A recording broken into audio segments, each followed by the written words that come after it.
Assalamualaikum warahmatullahi wabarakatuh. Kembali lagi bersama saya di Guru Hirlan Channel, channel edukasi dan channel motivasi. Semoga video kali ini bermanfaat untuk kita semua. Baik, bismillahirrahmanirrahim. Assalamualaikum warahmatullahi wabarakatuh. Kembali lagi bersama saya Guru Hirlan. Ya, dalam kesempatan kali ini, Pak Guru akan membahas soal-soal tentang asesmen madrasah tahun pelajaran 2022-2023, mata pelajaran ilmu pengetahuan alam, jenjang madrasah ibtidaiyah. Yang soal ini dibuat berdasarkan kisi-kisi asesmen madrasah tahun 2022-2023. Jumlah soal sebanyak 40 butir yang terdiri dari 25 butir soal pilihan ganda, 10 butir soal isian singkat, dan 5 butir soal uraian. Nah, anak-anak, ini mungkin sebagai referensi nanti buat kalian yang akan menghadapi asesmen madrasah tahun pelajaran 2023-2024 ini, yang insya Allah nanti pada bulan Mei ya untuk tingkat MI. Baik, anak-anak langsung saja. Soal nomor 1, perhatikan gambar di bawah ini. Bagian tumbuhan yang berfungsi sebagai tempat fotosintesis adalah nomor berapa? Ya, titik. Di sini kata kuncinya adalah fotosintesis. Fotosintesis yaitu proses pembuatan makanan ya pada tumbuhan yang dibantu oleh cahaya matahari dan zat hijau daun, klorofil. Nah, dan itu terjadinya di daun. Nah, dari gambar ini berarti kalau kita lihat gambarnya bagian yang ditunjukkan oleh nomor 4 adalah daun. Maka jawabannya adalah C, nomor 4. Begitu cara menganalisanya. Ya, soal nomor 2. Berikut adalah macam-macam sumber energi dalam kehidupan. Di sini ada 8 ya yang sudah ditampilkan di soal. Kemudian dalam kata kunci pertanyaannya adalah yang termasuk energi alternatif. Jadi energi alternatif di sini itu apa?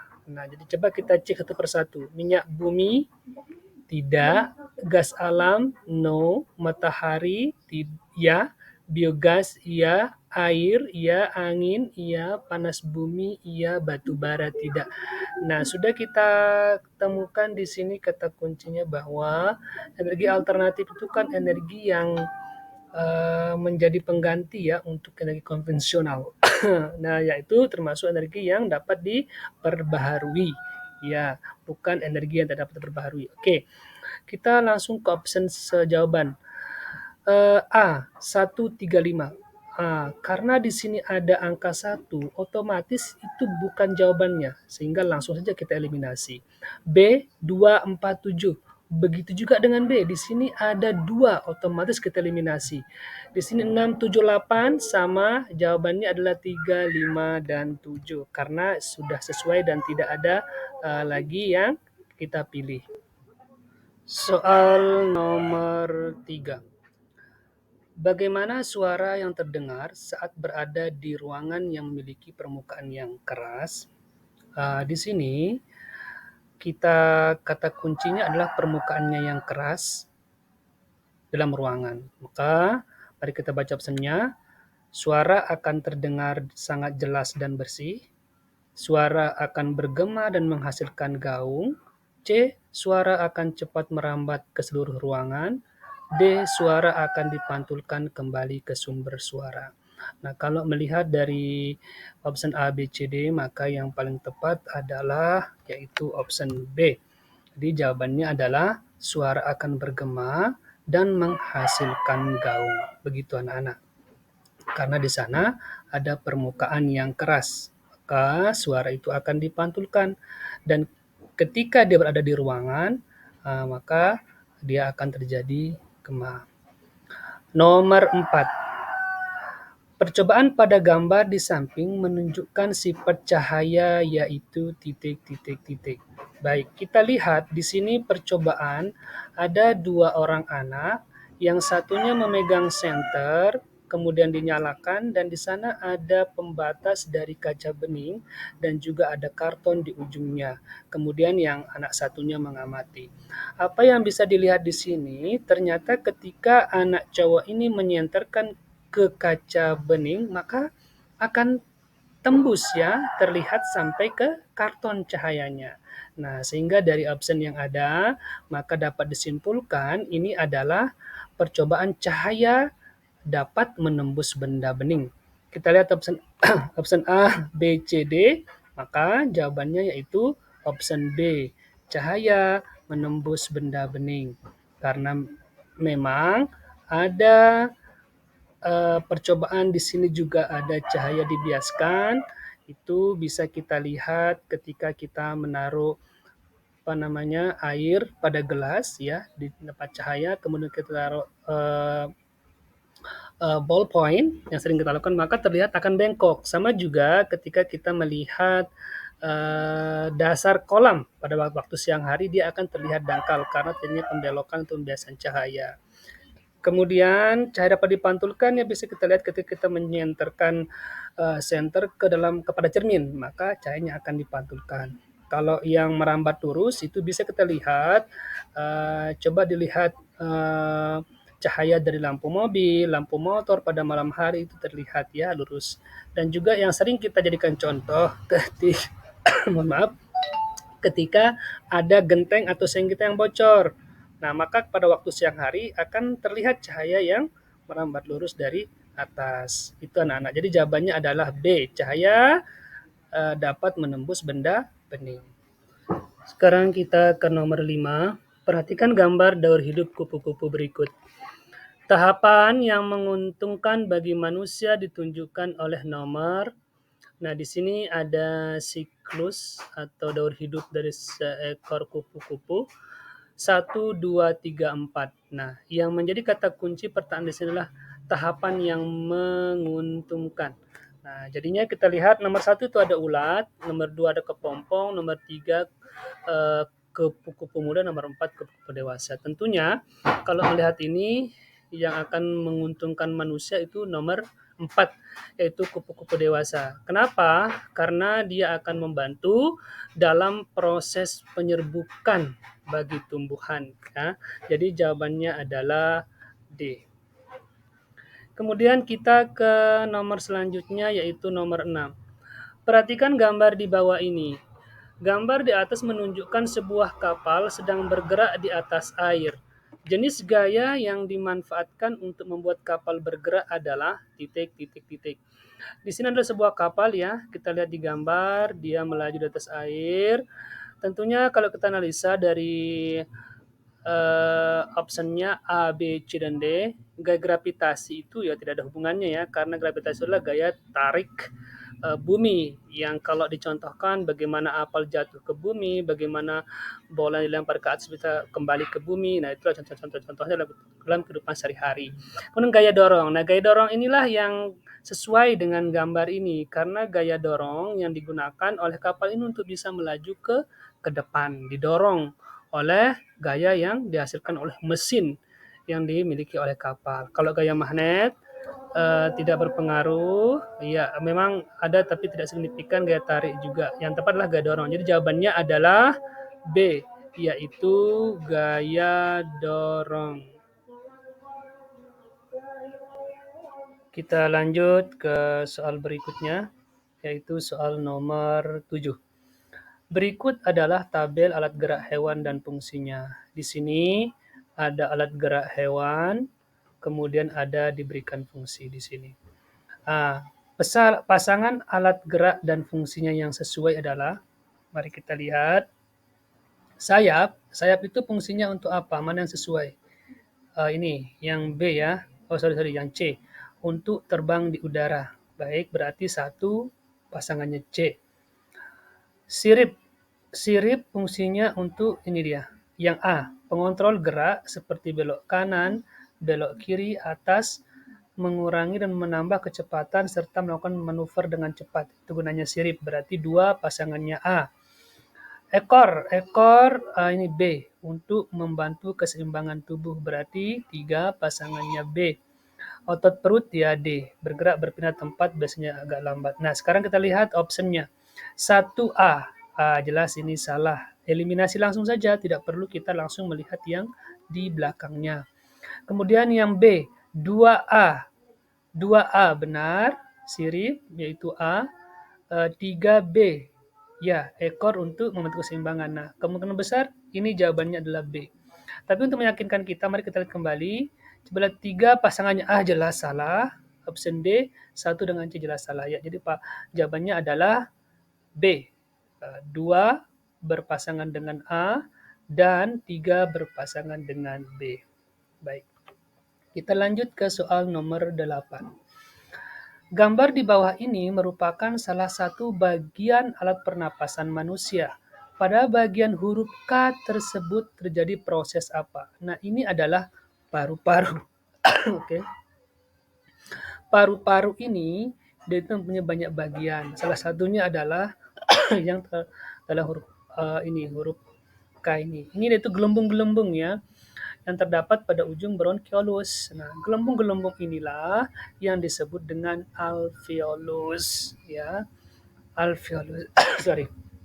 Nah, alveolus ini tentunya berfungsi tempat pertukaran karbon dioksida dengan oksigen. Itu dia ya. Jadi, pertukaran karbon dioksida dengan oksigen itu adalah terjadi pada alveolus yang kita lihat ini.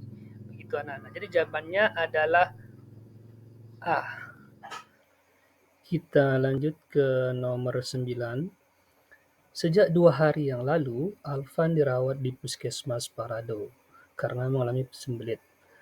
Hari ini, dokter sudah mengizinkan Alvan pulang dan menyarankan Alvan untuk menjaga kesehatannya. Hal apa yang harus dilakukan agar Alvan tidak mengalami sembelit lagi? Ya, di sini kata kuncinya adalah sembelit. Ya, sembelit itu kalau bahasa kita itu kan dia susah untuk BAB ya. Jadi, kira-kira dari option ini mana yang paling pas ya? Mengkonsumsi banyak makanan berprotein, mengkonsumsi banyak makanan berkalori, mengkonsumsi banyak daging, mengkonsumsi banyak air. Ya, tentunya jawabannya adalah di D, yaitu si Alvan disarankan nanti oleh dokter ya atau untuk mengatasi sembelit mengkonsumsi banyak air atau makanan yang mengandung air, mengandung serat ya. Mungkin seperti buah-buahan, sayuran. Nah, berarti Alvan itu dia itu kurang makan sayur-sayuran dan buah-buahan sehingga dia mengalami sembelit. Seperti ini materi kelas 5 dalam sistem pencernaan. Bisa dilihat penyakit-penyakit dalam sistem pencernaan. Berikutnya nomor 10. Urutan peredaran darah besar yang benar adalah. Nah, di sini perlu kita ingat kembali bahwa peredaran darah pada manusia yaitu ada 2, peredaran darah kecil dan peredaran darah besar. Nah, kalau peredaran darah kecil, ciri utamanya pasti dia akan melalui paru-paru. Kalau peredaran darah besar, dia itu ke seluruh tubuh. Nah, dari option yang ada, maka option C dan D sudah bisa kita eliminasi karena di sana ada paru-paru. Ya, berarti itu sudah otomatis dia peredaran darah kecil. Kemudian untuk option A dan B, mana yang akan kita pilih? Option A dan B, bilik kiri pasti pemompaannya dari bilik. Peredaran darah kecil maupun besar itu melalui bilik. Karena bilik itu memang difungsikan untuk memompa darah, sehingga dia ciri-cirinya memiliki lapisan yang agak tebal, lebih tebal daripada serambi. Sehingga jawaban yang benar adalah A, yaitu mulai dari bilik kiri, kemudian seluruh tubuh, kembali ke serambi kanan. Itulah sistem peredaran darah besar pada manusia. Itu jawaban yang tepat untuk pertanyaan nomor 10.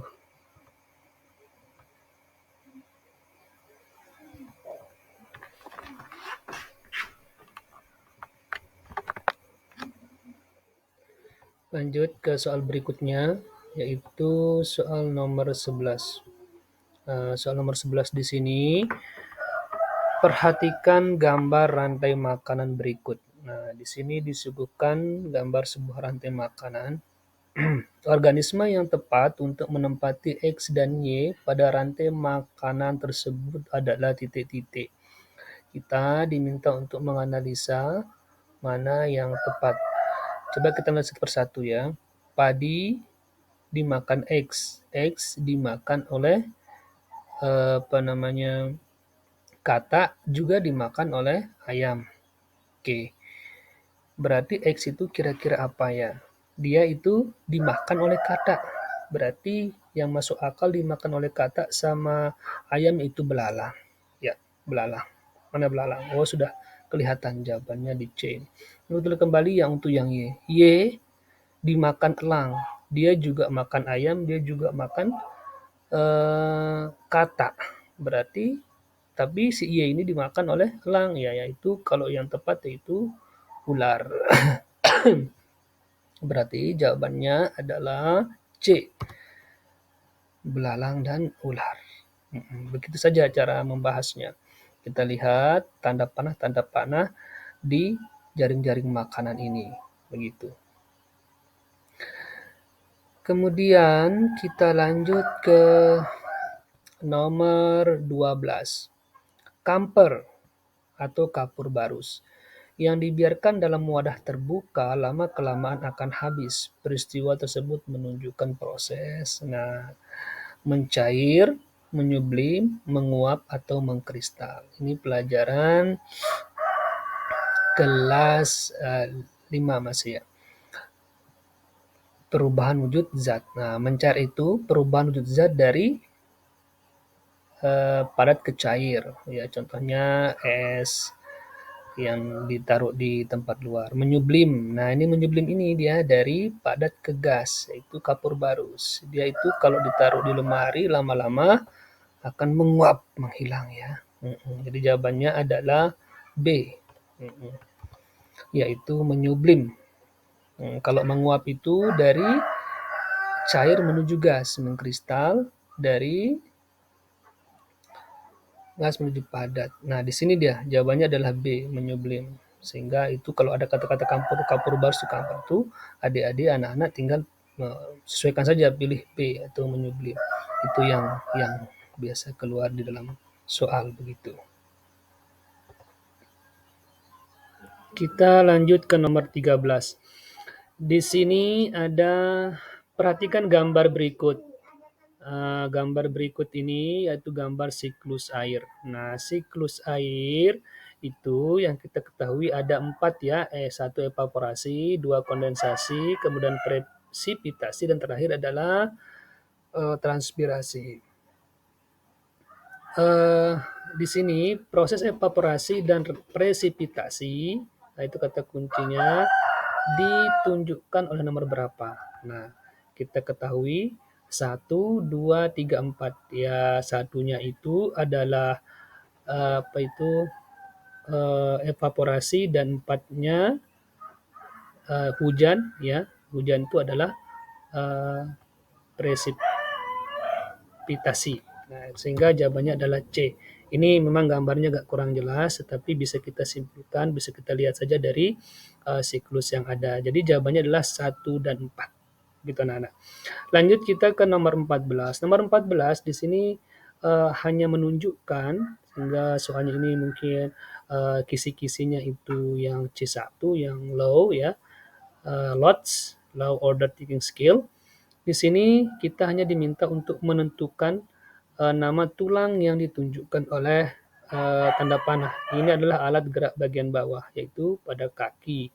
Ya, di sini yang ditunjukkan tentunya kalau kita lihat secara kasat mata kita tahu bahwa itu adalah tulang paha. Karena memang di sini ada tulang tempurung, ada betis, ada tulang kering, itu yang ada di sini. Sehingga kita bisa melihat langsung. Nah, biasa soal-soal seperti ini digunakan untuk menghemat waktu kita, sehingga kita bisa cepat dan langsung menuju ke soal-soal berikutnya. Kembali lagi di sini ada soal nomor 15. Perhatikan tabel berikut ini. Nah, di tabel berikut ini kita disajikan ada nama tumbuhan dan perkembangbiakannya. Kita ingat kembali, perkembangbiakan tumbuhan itu ada dua, perkembangbiakan generatif dulu, kemudian perkembangbiakan vegetatif. Perkembangbiakan generatif itu perkembangbiakan dengan cara kawin, ya, adanya sel kelamin jantan dan sel kelamin betina. Nah, kalau kita lihat di tabel berarti inilah perkembangbiakan vegetatif. Perkembangbiakan vegetatif itu juga dibagi dua, ada vegetatif alami dan ada vegetatif buatan. Nah, kalau dilihat lagi secara spesifik ini adalah vegetatif alami. Nah, mari kita lihat dulu satu persatu sebelum kita masuk ke optionnya. Bambu dengan stek, itu salah ya, harusnya bambu itu dengan tunas, berarti satu salah. Kemudian di situ ada apa namanya? Ada lumut, lumut dengan spora, betul. Apel dengan tunas, nah ini juga salah. Kita warnai saja dulu. Kemudian kunyit dengan akar tinggal, benar. Stroberi dengan geragih, nah itu juga benar. Jadi kalau ada nanti option 1 dan 2, 3 berarti itu salah. Baik, kita langsung ke pilihan jawaban. A sama B itu ada angka 1, berarti sudah langsung bisa dieliminasi, anak-anak. Jangan dilihat-lihat lagi, maksudnya sudah dilupakan aja. Kemudian kita langsung ke option C, di situ ada nomor 3, begitu juga berarti sama. Nah, yang berarti jawabannya yang tepat adalah di option D. Berarti jawabannya untuk soal nomor 15 ini adalah D. 2, 4, dan 5. Begitu cara kita menganalisa supaya kita juga bisa menghemat waktu dalam menjawab pertanyaan. Ya, kita lanjut ke soal berikutnya, yaitu soal nomor 16. Soal nomor 16 ini, di sini kita disuguhkan tabel, ya, tabel tentang ciri pubertas. Nah, ciri pubertas ini itu pada kelas 6, pelajaran kelas 6, sudah mulai masuk di nomor 16. Ya, tadi nomor 15 juga ya. 1 mimpi basah, 2 mengalami haid atau menstruasi, 3 pinggul membesar dan melebar, 4 suara berubah menjadi berat, 5 tumbuh jakun. Ciri perkembangbiakan remaja perempuan. Nah, kata kuncinya adalah perempuan pada saat pubertas ditunjukkan oleh nomor berapa. Baik, kita lihat anak-anak. Di sini mimpi basah itu pada laki-laki, berarti kita kasih kuning ya, supaya itu tidak haid, ya benar. Pinggul membesar itu untuk perempuan, suara menjadi lebih berat itu laki-laki, tumbuh jakun itu juga laki-laki. Nah, kita tandai sudah, berarti nanti yang masuk ini ya berarti tidak yang ada itu. Kita lihat option A. Option A itu ada ke-1-nya, ya eliminasi. Option B. Nah, option B ini yang pas, sudah clear ya. Jawabannya sudah jelas. Coba kita lihat di sini 3, 4, 5. Berarti jawabannya udah clear. Begitu cara kita menjawab soal. Kita eliminasi, kalau ada soal-soal yang berbentuk tabel seperti ini, tinggal kita centang dulu mana yang iya, mana yang tidak.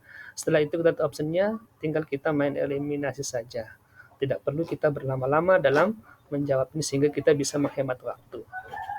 Oke, gambar berikut merupakan contoh dari simbiosis. Nah, ini nomor 17 ini kita kembali lagi ke hubungan ya antar makhluk hidup. Di sana ada simbiosis. Simbiosis itu ada 4 ya. 3. 1 simbiosis mutualisme, 2 simbiosis komensialisme, 3 simbiosis parasitisme.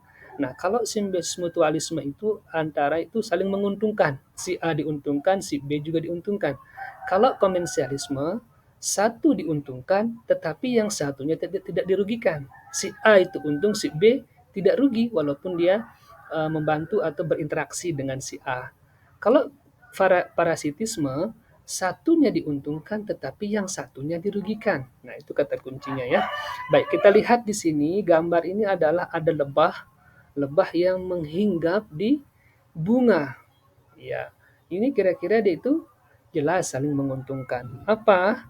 Si lebah ini bisa menghisap nektar atau madu dari si bunga ini terbantu dia karena dibantu penyerbukannya oleh lebah. Berarti ini adalah simbiosis mutualisme. Jawabannya adalah A. Begitu anak-anak. Nah, ya, kita lanjut ke soal berikutnya, yaitu soal nomor 18. Perhatikan gambar percobaan magnet berikut. Percobaan pada gambar menunjukkan sifat magnet. Ya, di sini ada beberapa paku yang di bawahnya dipegang sebuah magnet kemudian digeser-geser ya sana kemari. Tentunya apa yang terjadi pada paku ini ya, maka paku ini karena dia terbuat dari besi, maka dia akan ikut bergerak begitu. Kita lihat ada gambar tanda-tanda gerakan begitu. Nah, berarti percobaan ini menunjukkan apa begitu. Baik, dapat menarik benda dari besi atau logam, itu option A. Option B, gaya magnet dapat menembus benda. Option C, kutub sejenis bila didekatkan tolak-menolak dan kutub yang berbeda jenis akan tarik-menarik. Gambar D, medan magnet akan membentuk gaya magnet. Nah, yang menjadi fokus kita adalah di sini bahwa percobaan ini dia dihalangi oleh kertas yang tipis, kemudian magnet itu bisa menggerakkan paku yang ada di atasnya. Berarti dia itu jawaban yang paling sesuai adalah di poin B, yaitu gaya magnet dapat menembus benda. Itulah sifat yang dimiliki oleh magnet. Magnet itu dapat menembus benda. Nah, selain sifat-sifat itu banyak ada lagi sifat magnet, yaitu dapat menarik benda dari besi atau logam. Nah, itu kan dibedakan menjadi ada dia magnetik yang tidak bisa kan, ada paramagnetik yang agak sedikit kuat dan ferromagnetik benda yang kuat ditarik oleh magnet. Begitu. Jadi jawabannya di sini yang tepat adalah B. Begitu anak-anak ya. Sehingga kalau ada gambar kita analisa saja secara sederhana dulu karena soal-soal juga tidak mesti harus sulit cara menganalisanya. Lanjut ke nomor 19. Perhatikan gambar rangkaian listrik berikut. Di sini ada gambar rangkaian listrik campuran ya. Ada paralel, ada seri. Nah, di sini ada garis biru yang menunjukkan bahwa itu aliran dari paralel dan garis merah itu menunjukkan aliran dari rangkaian seri. Ada 4 buah balon, kemudian ada baterai dan di sini ada 3 buah saklar. S1 yang ini ya, kemudian S2 dan S3. Jika saklar 2 di-off-kan, berarti saklar 2 yang mana? Saklar 2 yang ini, dia yang tengah-tengah ya. Saklar 2 di-off-kan. Maaf, laptopnya lag. Maka lampu yang mati adalah apa? Kita lihat alirannya ya. Lampu 1 atau L1. L1 itu dia dari sumber listrik hanya dipisahkan oleh saklar 1. Tetapi di sini saklar 1 itu kan hidup. Berarti ada alir yang mengarus. Berarti dia akan tetap menyala. Walaupun yang ini diputuskan. Kita lihat L2. L2 itu dia itu dipasangkan saklar S2 itu. Berarti apabila S2 diputus, maka L2 juga akan ikut terputus arusnya, sehingga dia akan mati lampunya. Nah, jawaban yang kalau L3 dan L4 itu dia dihubungkan oleh saklar S3. Karena dirangkai seri, ketika S3 dimatikan, maka otomatis L3 dan L4 ini akan ikut mati. Nah, karena yang ditanyakan adalah S2 itu yang di-off-kan, maka jawabannya adalah lampu L2 yang mati. Ya, begitu. Sehingga jelas di situ cara mengamatinya dan jawabannya adalah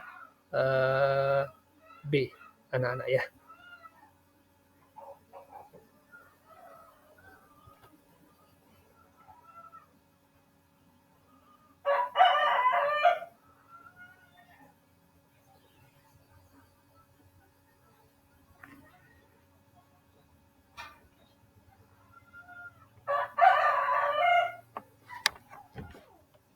Kita lanjut ke soal nomor berikutnya, yaitu soal nomor 20. Perhatikan tabel berikut ini. Tabel ini menunjukkan ciri-ciri rangkaian seri dan rangkaian paralel, di mana nomor 1, arus listrik mengalir tanpa melalui cabang. Untuk rangkaian paralel, arus listrik mengalir melalui satu cabang atau lebih. Nomor 2, tidak stabil dalam menghantarkan listrik. Untuk rangkaian paralelnya, kestabilan dalam menghantarkan listrik. 3, kerusakan pada lampu sulit terdeteksi. Kemudian kalau rangkaian paralel, kerusakan pada lampu mudah terdeteksi. Yang keempat, membutuhkan kabel yang panjang untuk membuat rangkaian, sedangkan kalau paralel di sini membutuhkan kabel yang sedikit untuk membuat praktis. Nah, pertanyaannya, ciri-ciri rangkaian seri dan paralel pada tabel tersebut ditunjukkan oleh nomor. Nah, yang tepat maksudnya apakah 1, 2, atau 3? Mari kita ulas. Nomor 1, ya, rangkaian seri itu rangkaian yang tidak memiliki cabang. Sedangkan kalau rangkaian paralel itu rangkaian yang bercabang. Berarti nomor 1 ini benar, ya. Kita lihat option yang nomor satunya ada, berarti antara A dan B. Nomor 2, tidak stabil dalam menghantarkan listrik, kestabilan dalam menghantarkan listrik. Ya, nomor 1 dan 2. Duanya benar. Kalau 3 dan 4 ini tidak tepat, berarti jawabannya yaitu 1 dan 2. Rangkaian seri itu dia itu tidak stabil dalam menghantarkan listrik, ya. Kalau rangkaian paralel itu dia kestabilan dalam menghantarkan listrik. Sedangkan kalau kerusakan pada lampu sulit terdeteksi pada rangkaian seri itu tidak sangat cepat, ya. Baik, jawabannya adalah A, 1 dan 2. Ya, kita lanjut ke nomor berikutnya, nomor 21.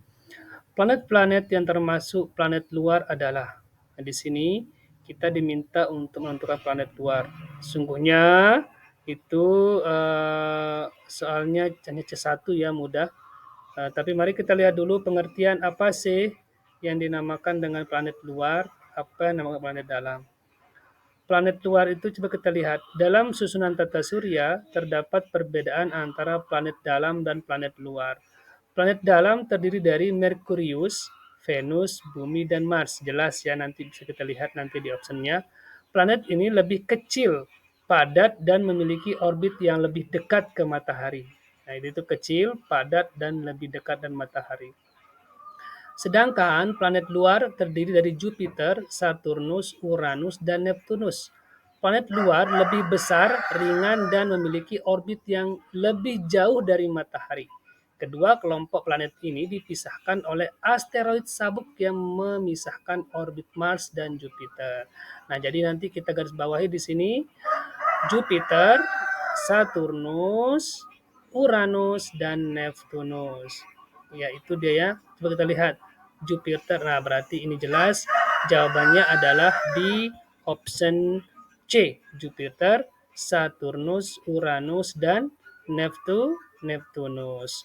Begitu pengertiannya dan jawabannya. Kita lanjut ke soal nomor berikutnya. Soal nomor 22. Perhatikan tabel berikut. Pertanyaannya, yang merupakan akibat rotasi bumi. Ya, rotasi bumi. Berarti biasanya kalau soal seperti ini nanti dia didampingi dengan akibat dari revolusi. Biasanya seperti apa? Coba kita lihat soalnya ya. Terjadinya siang dan malam, terjadinya perbedaan waktu di bumi, terjadinya perubahan musim, terjadinya gerak semu harian matahari, terjadinya pasang surut air laut. Nah, di sini jelas betul seperti Pak Guru bilang tadi, kalau terjadinya siang dan malam ini benar, oke, termasuk akibat dari rotasi bumi. Kemudian terjadinya perbedaan waktu di bumi benar, sehingga ada WIB, kalau kita di Indonesia ada WITA dan WIT. Nah, kalau terjadinya perubahan musim ini tidak, ini akibat dari revolusi bumi. Kemudian terjadinya gerak semu harian Matahari, benar. Ini juga benar. Terjadinya gerak semu harian matahari. Nah, kalau terjadinya pasang surut air laut itu akibat dari rotasi bulan. Tinggal kita deteksi aja 1, 2, dan 4. 1, 2, dan 4 yaitu pada option B. Jadi jawabannya adalah B. Nah, kita lanjut ke soal nomor 23. Tahun baru Hijriah dimulai pada tanggal 1 Muharram. Tahun baru Hijriah adalah tahun baru Islam yang sistem penanggalannya didasarkan pada hijrahnya Nabi Muhammad Sallallahu Alaihi Wasallam dari Makkah ke Madinah. Perhitungan kalender Hijriah atau tahun baru Hijriah dengan nama bulan Islam didasarkan pada apa ya? 1. Revolusi bulan. B. Revolusi matahari. C. Revolusi planet. D. Revolusi bumi. Nah, ingat ada dua penanggalan. Ada penanggalan Hijriah dan ada penanggalan Syamsiah. Tahun Hijriah, tahun Syamsiah. Atau Masehi. Kalau Masehi, Syamsiah itu berdasarkan revolusi matahari, bumi ya, terhadap matahari, Syams. Sedangkan kalau revolusi bulan, Qamariyah, itu adalah penanggalan Hijriah. Itu jawabannya adalah A, revolusi bulan. Begitu anak-anak. Kita lanjut ke soal nomor 24. Perhatikan gambar skema gerhana bulan berikut. Ya, ini gerhana bulan. Ciri khasnya yaitu bumi berada di tengah-tengah. Nah, ini matahari, bumi, dan di sini ada berapa bulan. Di sini kita diperlihatkan ada berapa kondisi ya. Kondisi bulan pada nomor 1, pada nomor 2, nomor 3, nomor 4, nomor 5. Nomor 3 itu daerah umbra, daerah yang gelap. Nomor 2 itu daerah penumbra. Nomor 3 itu tidak terkena daerah di antara umbra maupun penumbra. Nah, sekarang gerhana bulan yang terjadi pada posisi bulan pada nomor 1 adalah, nah jelas, pada nomor 1 itu dia tidak berada di daerah bayang-bayang dari bumi ini dan matahari. Gerhana bulan total, kalau gerhana bulan total itu nanti terjadinya pada nomor 3. Gerhana bulan sebagian itu terjadi pada nomor 2 dan nomor 4. Kalau gerhana bulan siang hari, tidak ada ya, tidak terjadi gerhana bulan. Nah, di sana jawabannya adalah di bagian C. Dia tidak terkena dari bayang-bayang itu, maka dia tidak akan terjadi gerhana bulan. Ini simpel karena masih di level MI ya. Saja anak-anak. Nanti kalau ada soalnya kalau disuruh menyebutkan pada nomor 3 ya, pada nomor 3 jelas jawabannya adalah gerhana bulan total. Tapi karena di sini ditunjuk nomor 1 itu sama kondisinya sama nomor 5. Dia itu tidak terjadi gerhana bulan. Lanjut kita ke soal terakhir untuk pilihan ganda yaitu soal nomor 25. Perhatikan tabel berikut. Di sini kita disuguhkan sumber energi listrik, gas alam, energi nuklir, panas bumi, biogas, tenaga surya, sumber energi angin, gelombang air laut, minyak bumi. Nah, yang termasuk sumber-sumber energi listrik alternatif ya, hampir sama dengan ada soal di atas tadi, sumber energi listrik alternatif ya. Jelas kalau gas alam ini konvensional, berarti tidak nuklir, panas bumi. Nah, panas bumi ini, nah biogas juga iya, tenaga surya ya, sumbernya dari matahari benar, energi angin, energi air laut. Nah, ini benar juga. Nah, begitu. Kalau minyak bumi tidak. Nah, mari kita lihat opsinya. 1. Kalau sudah ada 1 poin option A itu berarti sudah tidak perlu dilanjutkan karena 1 itu kan tidak. Kemudian nomor 3, 4, 5, 6. 3, 4, 5, 6. Ya, ini jawabannya ini B. Coba kita lihat yang C, 3, 5, 6. Ada 8-nya di sini juga ada 8-nya. Maka Jawabannya adalah B. Itu anak-anak ya. Cara kita, ini yang sering-sering saya jumpai anak-anak di level MI, ya dia itu kesulitan ketika ada tabel pertanyaan dalam bentuk tabel seperti ini. Dia merasa agak kesulitan. Nah, seperti itu caranya. Kita cari kata kunci pada pertanyaan, lalu kita deteksi terlebih dahulu. Kita centang-centang mana yang sesuai, setelah itu baru kita masuk ke optionnya, baik itu A, B, C, ataupun D. Begitu triknya mungkin supaya anak-anak lebih gampang di dalam menganalisa soal yang merupakan soal berbentuk tabel. Ya, sekarang kita masuk ke soal isian ya. Bagian 2, isilah titik-titik di bawah ini dengan benar. Oke, yang pertama anak-anak, belalang adalah hewan yang mengalami metamorfosis. Nah, sebelum kita ke sini, Pak Guru jelaskan sedikit. Metamorfosis itu ada dua, ada metamorfosis sempurna, ada metamorfosis tidak sempurna. Jadi metamorfosis itu adalah perubahan bentuk tubuh dari makhluk hidup ketika terjadinya siklus hidup atau daur hidup makhluk hidup. Misalnya, yang sempurna kita lihat pada kupu-kupu ya, adanya perubahan bentuk yang signifikan. Misalnya pertama dia itu dari telur, setelah itu berubah menjadi ulat, nah, kemudian berubah menjadi kepompong, kemudian berubah menjadi kupu-kupu muda, dan menjadi kupu-kupu dewasa. Coba kita bandingkan antara kupu-kupu dewasa dengan kupu-kupu dengan ulat, kan jauh sekali perbedaan bentuknya. Ada sayap, ada kaki pada kupu-kupu, sedangkan ketika pada posisi ulat kan tidak ada. Nah, sehingga itulah dinamakan dia itu sempurna metamorfosisnya. Nah, bagaimana dengan yang tidak sempurna?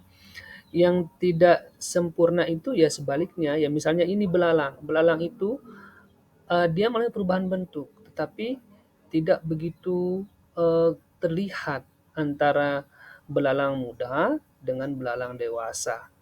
Tapi dia mengalami perubahan bentuk. Nah, bagaimana dengan hewan yang tidak mengalami metamorfosis? Yang tidak mengalami metamorfosis itu dari kecil sampai besar itu dia sama. Misal kalau kita lihat kucing. Kucing itu sama dengan kucing anak, sama dengan ketika dia muda dan dewasa. Cuman dia hanya mengalami perubahan eh, ukuran saja pada bagian-bagian anggota tubuhnya. Nah, itu yang dinamakan dengan tidak mengalami metamorfosis. Sedangkan kalau belalang termasuk metamorfosis tidak sempurna. Jawabannya adalah dia mengalami metamorfosis tidak sempurna. Kemudian berikutnya kita beralih ke soal nomor 2. Sebuah bola basket yang dilemparkan ke arah keranjang akan mengikuti lintasan melengkung sebelum akhirnya jatuh ke dalam keranjang. Perubahan arah gerakan bola tersebut disebabkan oleh gaya titik-titik. Nah, sebenarnya di sini soalnya terdapat pengecoh, ya. Kita itu diberikan ilustrasi bola basket seolah-olah sehingga fokus kita akan beralih ke pemantulan bola tersebut.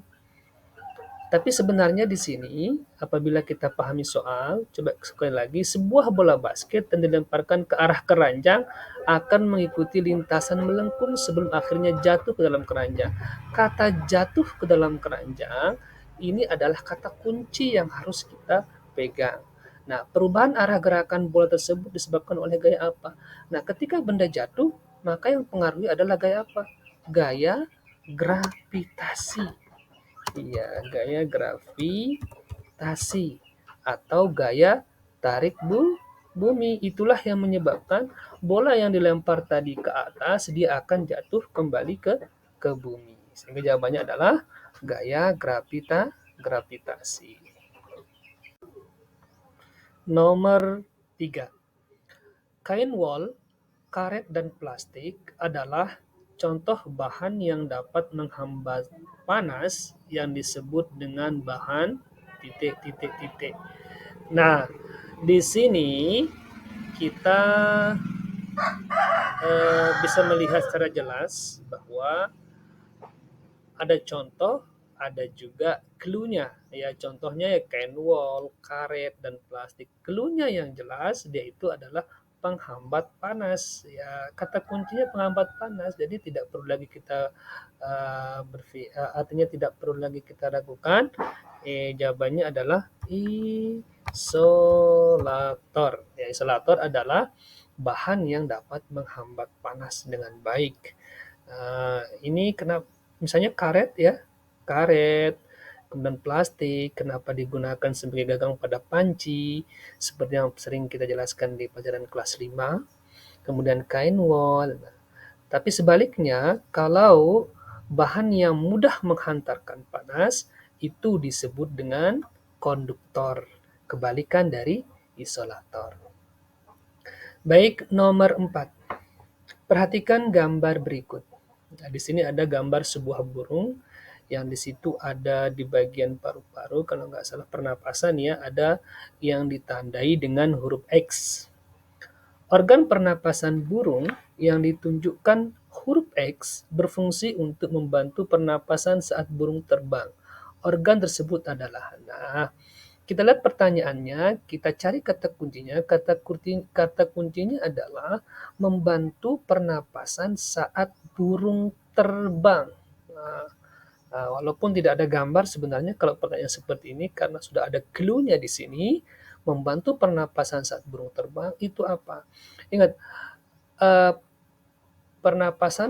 sistem pernapasan hewan yang kita pelajari di kelas 5 bahwa aves atau burung dia itu bernapas dengan paru-paru. Nah, tetapi saat dia terbang di udara, dia dibantu oleh organ yang dinamakan dengan pundi udara. Nah, jadi inilah yang membantu dia saat burung itu terbang di udara, yaitu pundi udara. Baik, kita lanjut ke nomor 5, anak-anak. Mangga dapat dikembangkan dengan cara vegetatif buatan, yaitu sering sekali kita jumpa dalam kehidupan sehari-hari para petani ketika mau mendapatkan tumbuhan mangga baru, mereka kadang-kadang menggunakan teknik ini, yaitu teknik apa namanya, Nana? Teknik mencangkok. Ya, mencangkok karena memang mangga ini adalah salah satu tanaman yang bisa dicangkok. Dia memiliki kambium, batangnya sangat sesuai. Nah, mencangkok itu bagaimana? Kan sering kita lihat ketika para petani itu dia mengelupas kulit pada batang yang ingin diambil, kemudian ditaruhkan tanah atau media untuk pertumbuhan akar, diikat dengan serabut kelapa atau juga dengan plastik sehingga nanti lama-lama akan tumbuh akar. Nah, setelah tumbuh akar, maka tinggal dipotong saja dan kemudian ditanam menjadi tumbuhan baru. Memang kekurangannya akarnya tidak sekokoh mangga yang berkembang dari generatif, ya, atau dari biji. Lebih kokoh yang dari biji nanti ketika dia sudah besar, tetapi secara pertumbuhan lebih cepat. Iya, kita tidak membutuhkan waktu yang lama ketika dia dicangkok, tapi kalau dia itu mulai dari biji kemudian tumbuhan baru, nah itu sangat membutuhkan waktu yang sangat lama. Nah, berarti mangga dapat dikembangkan dengan cara vegetatif buatan, yaitu mencangkok.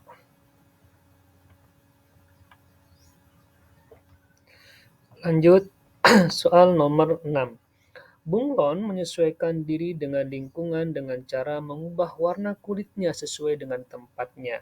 Adaptasi yang dilakukan oleh bunglon disebut dengan, ya ini jelas, bunglon itu adaptasinya yaitu mimikri ya. Dia itu menyesuaikan diri dengan di mana tempat dia hinggap. Nah, itu yang disebut dengan mimikri. Yang sering terjadi kekeliruan saat anak-anak yaitu antara mimikri dan autotomi.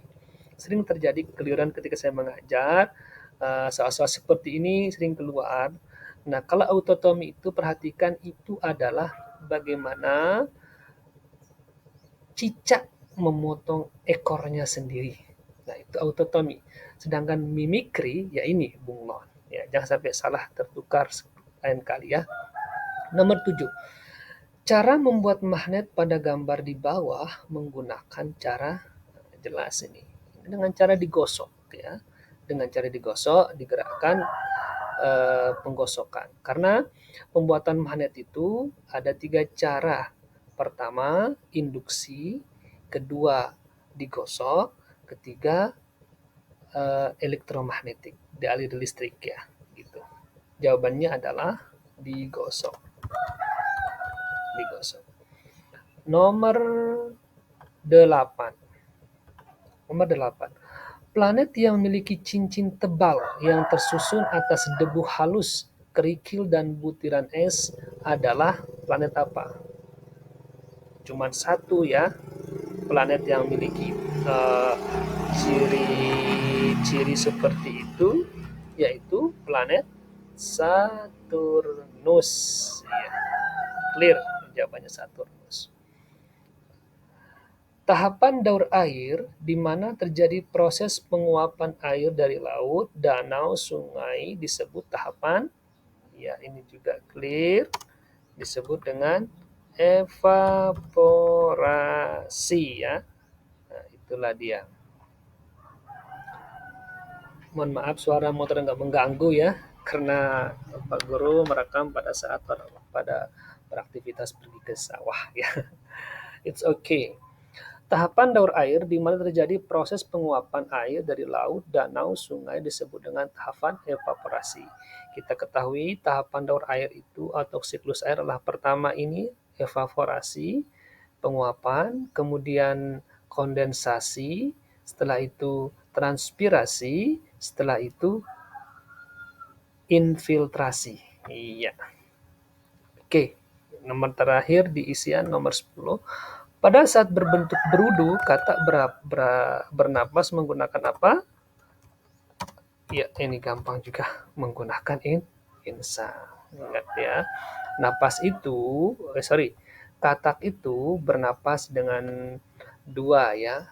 Pada waktu dia masih berudu, bernapas dengan insang karena tinggal di air, tapi ketika dia sudah dewasa, dia itu bernapas dengan permukaan kulit dan paru-paru. Karena itulah disebut dengan kata itu termasuk hewan amfibi, hewan yang hidup di dua tempat.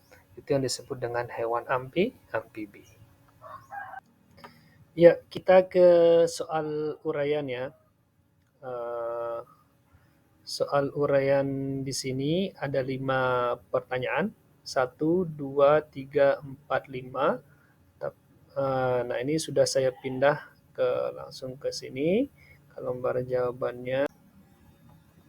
Ya, ini dia uraiannya. Pencemaran lingkungan sudah marak terjadi di sekitar kita. Jelaskan 3 upaya yang tepat untuk mengurangi pencemaran lingkungan.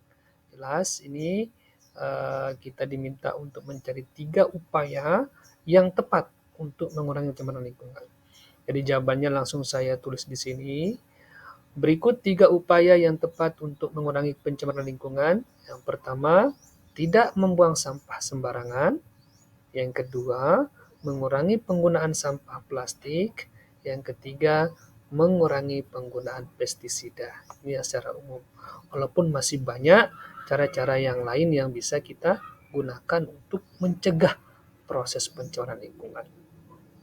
Nomor 2, Dalam kehidupan sehari-hari, kita menemukan fenomena alam yang menunjukkan kekuasaan Allah Subhanahu wa Ta'ala, seperti sampainya panas matahari ke bumi, terjadinya angin darat dan angin laut, dan lain-lain. Peristiwa tersebut terjadi karena adanya perpindahan kalor. Jelaskan 3 cara perpindahan kalor. Nah, ini ciri-ciri soal yang sudah berliterasi ya. Soal-soal akmi ya. Seperti inilah dia itu dikaitkan dengan fenomena alam. Tapi inti dari pertanyaannya adalah yang ada di bawah ini anak-anak. Intinya adalah kalian diminta untuk menyebutkan jenis-jenis perpindahan kalor itu saja. Walaupun perakatannya banyak di atas. Itu soal-soal berliterasi. Jenis-jenis perpindahan kalor, jawab 1 konduksi, 2 konveksi, 3 radiasi. Lanjut kita ke soal nomor 3. Allah Subhanahu wa Ta'ala menyediakan segala kebutuhan manusia di muka bumi. Ada tumbuhan untuk menjadi sumber makanan. Manusia dapat mengelola dan mengembangbiakkan tumbuhan untuk memenuhi kebutuhannya.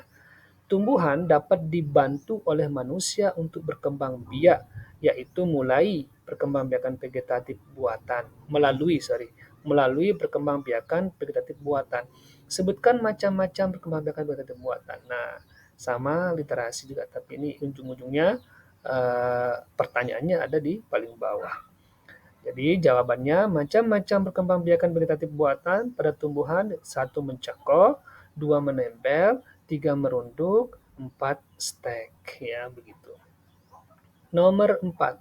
Rangkaian listrik pada umumnya dibagi 2 yaitu rangkaian seri dan paralel. Untuk instalasi di rumah warga menggunakan rangkaian paralel. Jelaskan mengapa instalasi listrik di rumah menggunakan rangkaian paralel. Nah, seperti kita ketahui bahwa rangkaian paralel ini memiliki banyak keuntungan ya. Dengan daripada rangkaian seri, salah satunya adalah nyalanya itu lebih terang. Kemudian dia itu memiliki percabangan sehingga ketika satu mati yang lainnya tidak mati. Oke, kita jawab karena rangkaian paralel memiliki keunggulan 1, memiliki percabangan sehingga satu lampu mati, lampu yang lain bisa menyala. Kedua, nyala lampu yang dihasilkan lebih terang. Bayangkan nih, kalau dia menggunakan rangkaian seri, ketika ada satu lampu yang rusak, maka semua akan mati rangkaian listriknya di rumah kalian. Sehingga menggunakan rangkaian paralel untuk instalasi di rumah-rumah warga. Nomor 5. Allah Subhanahu wa Ta'ala menciptakan matahari sebagai pusat tata surya, di mana matahari dikelilingi oleh planet yang berputar pada lintasannya secara teratur. Sebutkan nama-nama planet dalam sistem tata surya. Gampang ya. Jawab: Merkurius, Venus, Bumi, Mars, Jupiter, Saturnus, Uranus, dan Neptunus. Begitu anak-anak. Nah, dengan berakhirnya soal yang kelima ini, maka semua soal asesmen madrasah tahun pelajaran 2022-2023 untuk jenjang MI mata pelajaran IPA sudah kita bahas, dan mudah-mudahan kita bisa membahas soal-soal yang lainnya di beberapa kesempatan yang berbeda. Kesimpulannya, anak-anak, dalam menghadapi asesmen madrasah, kita tips triknya selalu diberikan oleh Bapak Ibu gurunya, terus belajar dan jangan lupa untuk berdoa. Biasanya kalau kita menghadapi yang namanya ujian nasional dulu, asesmen madrasah, kita itu harus banyak mempelajari soal-soal ya. Kita harus banyak mempelajari soal-soal. Kemudian madrasah kita mengikuti les tambahan yang diprogramkan oleh madrasah atau sekolah. Jangan sampai kita malas karena biasanya ada persiapan untuk itu. Kemudian anak-anak jangan sampai loyo untuk pergi ke sekolah atau madrasah karena tantangan terbesar memang untuk kelas 6 ya, yang sudah 6 tahun belajar di MI, dan itu harus tetap menjaga semangat untuk terus masuk ke sekolah atau madrasahnya. Kemudian terakhir buat program pribadi ya, program pribadi belajarnya di rumah karena kalau kita lihat soal-soal AM itu dia itu mulai dari kelas 4, kelas 5 dan kelas 6 dan persentase yang berbeda tentunya. Nah, coba ulang-ulangi pelajaran kelas 4, kelas 5 yang sudah-sudah lalu itu dengan cara melihat contoh-contoh soal yang sudah-sudah lalu termasuk contoh soal yang ini sehingga nanti kalian bisa menyimpulkan oh begini bentuk soalnya, begini polanya. Begitu sehingga kalian itu tidak terlalu asing dengan soal-soal yang ada nantinya di asesmen madrasah. Dan mudah-mudahan anak-anakku lulus semua nantinya dan bisa menjalani semuanya dengan baik dan lancar diberikan kemudahan oleh Allah Subhanahu wa taala.